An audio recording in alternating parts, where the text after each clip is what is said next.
All right, today's project, put this into that. This is a 2-gallon pressure reservoir tank. That is my 2021 Grand Design 2400 bunkhouse. So reason for the pressure tank is to try and reduce the amount of time the pump needs cycling. And also this kind of annoying thing where it kind of cavitates if you're not full blast on water flow. So should help even that out. So the water pump in this trailer is located down in here, tucked in behind the cabinets. So first step's going to be to pull out the drawers and get access and kind of figure out how I want to orient this thing in there. So to get access, pull in the drawers, pull them out. These little plastic tabs in the slides. One goes down, one goes up. And the drawer comes off. And get it out of the way. Put those in so they're out of the way. And I'll take this one off too. So I'll have to grab another light, but there's what we're working with. There is the pump. We got some space to work around. Just have to move the ductwork and wiring a little bit to get it out of our way to squeeze the tank in there, but see what orientation I can figure out. All right. Okay. So I think something like this is going to be the orientation I'm going to go for. I want to keep this valve accessible in case I want to change the preset pressure in it. I think what I'm going to do is unscrew the pump so I can shift it just a little bit, because right now the tank is pinched into this air duct and I don't want to do that. So loosen some screws up and shimmy some things around. And speaking of the pre-charge pressure on this tank, it is 45 psi.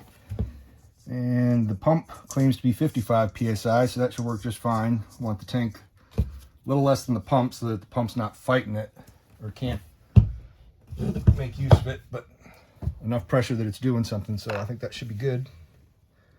All right, this space definitely was not designed for a dude my size to be working in, but I think something like that's going to be the final orientation. So unhooked the pump and moved it forward and turned it a little bit. So now I just need to plumb up T off of this from the pump to what feeds the rest of the trailer, and actually mount that bracket to hold the tank in place. But that should work. This is really one of those jobs where you can't do what you want to do and see what you're doing at the same time. But all right, so here's the line that comes off the pump, the pressurized side. So I'm going to cut it a few inches up, splice in this T, and then from this T, make a short piece of tubing to connect it to the tank. Get that all mocked up, make sure it fits before I start screwing things down and clamping things up. So it looks like this is going to work. Go from the 3/4 inch male thread on the tank into a male-to-male PVC coupler, threaded union or whatever, and then into that to a barbed fitting to this piece of tube I'm adding here. That tube runs down to the T that I'm putting in the existing line.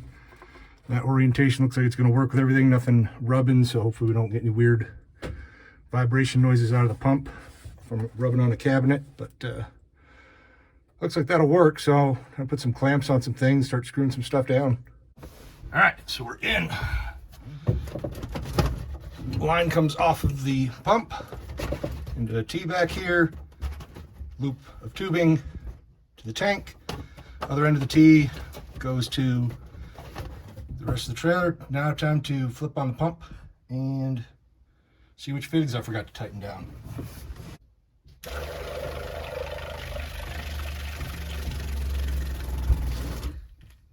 Well, I don't hear anything gushing. I think I might hear something dripping. Time to feel around. All right, that nylon barb to PVC threaded connection was just determined to keep leaking just a little bit.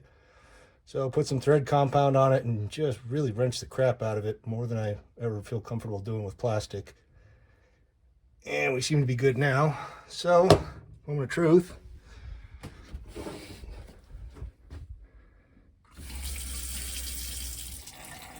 I can trickle the water now without big pulses.